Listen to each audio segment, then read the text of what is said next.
Assalamualaikum warahmatullahi wabarakatuh. Perkenalkan, nama saya Neng Nurhasana dari kelas MN21D. Untuk kali ini saya akan menjelaskan tentang bab 3 tentang perilaku biaya aktivitas. Poin-poin yang akan dijelaskan yaitu yang pertama ada pendahuluan, kedua definisi, ketiga asumsi linearitas, yang keempat klasifikasi perilaku biaya, dan yang kelima aplikasi konsep perilaku biaya, dan yang terakhir metode penentuan perilaku biaya.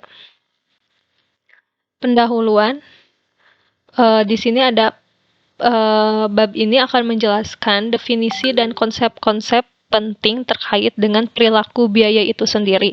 Secara sederhana, perilaku biaya mendiskusikan bagaimana biaya berubah ketika aktivitas berubah sangat penting untuk perencanaan, pengendalian, dan pengambilan keputusan. Perilaku biaya terbagi keadaan perilaku variabel tetap atau campuran. Secara umum, metode penentuan perilaku biaya dibagi kepada 4 metode, yaitu metode teknik, analisis akun, kuantitatif, dan perhitungan manajerial secara personal. Di sini juga ada penjelasan instruksi khusus. Yang pertama ada memahami definisi dan konsep serta asumsi penting dalam perilaku biaya. Yang kedua, memahami klasifikasi biaya. Untuk klasifikasi biaya ada 3, yaitu biaya variabel, variabel tetap, dan biaya campuran.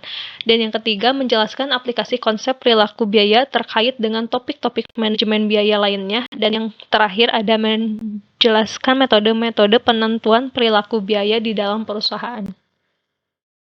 Untuk definisi, secara umum, cost behavior atau dikenal dengan perilaku biaya merupakan sebuah konsep yang menghubungkan antara perubahan biaya akibat perubahan aktivitas.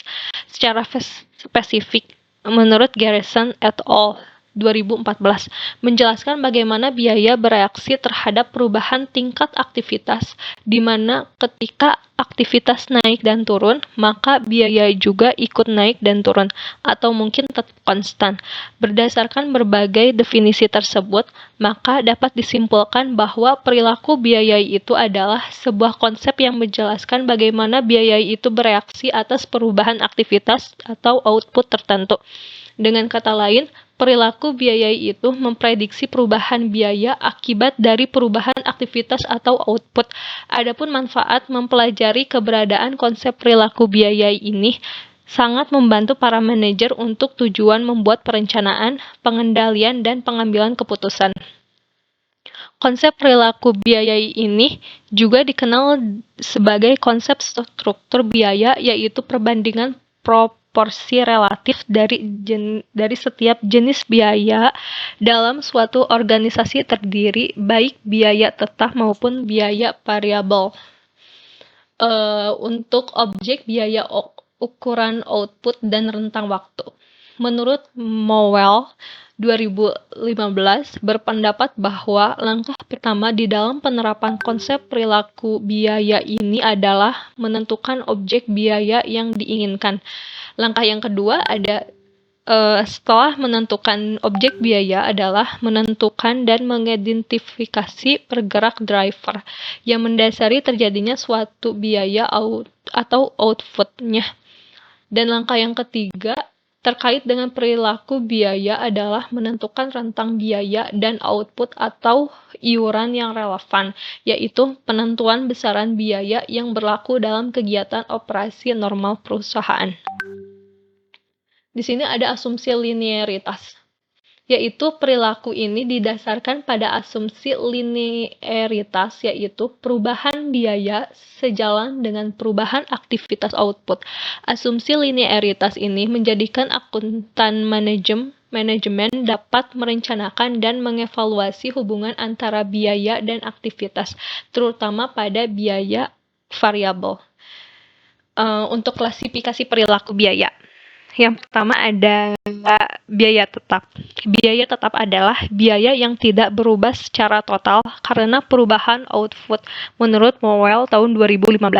Karakteristik biaya tetap adalah biaya yang tidak terpengaruh oleh tingkat perubahan aktivitas, maka ketika aktivitas meningkat atau menurun dalam rentang relevan, total biaya tetap perusahaan akan stabil, namun secara per unit produksi bervariasi tergantung banyak sedikitnya aktivitas output atau produk yang dihasilkan.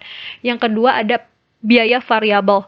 Biaya variabel adalah biaya yang berubah secara total dan profesional mengikuti perubahan tingkat aktivitas. Dan yang ketiga ada biaya campuran. Biaya campuran merupakan biaya yang merupakan karakteristik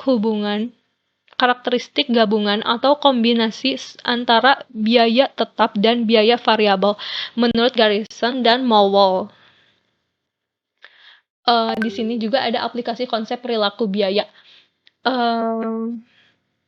Yang pertama ada contribution margin analysis. Analisis margin kontribusi atau contribution margin analysis merupakan salah satu konsep yang diturunkan dari penerapan dari perilaku biaya itu sendiri, yaitu analisis margin berbasiskan pemisahan biaya tetap dan biaya variabel. Secara sederhana, format penyajian laporan keuangan berbasis analisis margin kontribusi dapat dilihat pada persamaan berikut ini. Profit sama dengan penjualan dikurangi biaya variabel kurangi biaya tetap. Dan yang kedua ada jumlah penjualan dikurangi biaya variabel sama dengan profit tambah biaya tetap. Dan yang kedua ada sumber daya fleksibel dan berkomitmen. Dalam konteks perusahaan, sumber daya di pabrik salah satunya termasuk bahan langsung, tenaga kerja langsung, listrik, peralatan, dan sebagainya merupakan elemen sumber daya bagi perusahaan. Yang ketiga ada perilaku biaya bertahap. Suatu biaya itu bersifat konstan dalam rentang output tertentu dan kemudian meningkat ke tingkat biaya yang lebih tinggi dengan jangkauan output yang lebih banyak lagi. Di sini ada metode penentuan perilaku biaya. Yang pertama ada metode teknik industri. Metode teknik industri adalah metode yang berorientasi ke masa depan di dalam penentuan perilaku biaya, mulai dari pengamatan dan analisis fisik, identitas kegiatan-kegiatan yang terlibat di dalam kemunculan biaya-biaya apa saja, dalam jumlah berapa banyak dan berapa bentuk, sampai dengan identitas kebutuhan sumber daya yang diperlukan untuk menyelesaikan suatu proses bisnis yang terjadi. Dan yang kedua ada metode analisis akun. Metode analisis akun ini merupakan metode penentuan perilaku biaya, apakah biaya tetap, variabel, atau campuran. Berdasarkan metode ini didasarkan kepada klasifikasi akun-akun dalam buku besar sebagai akun biaya tetap, variabel, atau campuran. Yang ketiga ada metode kuantitatif. Ada beberapa metode kuantitatif yang banyak digunakan untuk memisahkan biaya campuran menjadi komponen biaya tetap dan variabel, yaitu metode tinggi rendah, metode scatter plot, atau metode kuadrat terkecil, serta metode regresi. Setiap metode didasarkan kepada asumsi linear di dalam penentuan perilaku biaya sebagai berikut. Di sini ada rumus Y sama dengan F tambah VX, di mana Y itu adalah total biaya, F adalah biaya tetap atau parameter intercept, yang V adalah biaya variabel per unit atau parameter kemiringan, dan X ukuran iuran atau output atau variabel bebas. Mungkin hanya itu yang dapat saya sampaikan, kurang lebihnya mohon maaf. Terima kasih. Wassalamualaikum warahmatullahi wabarakatuh.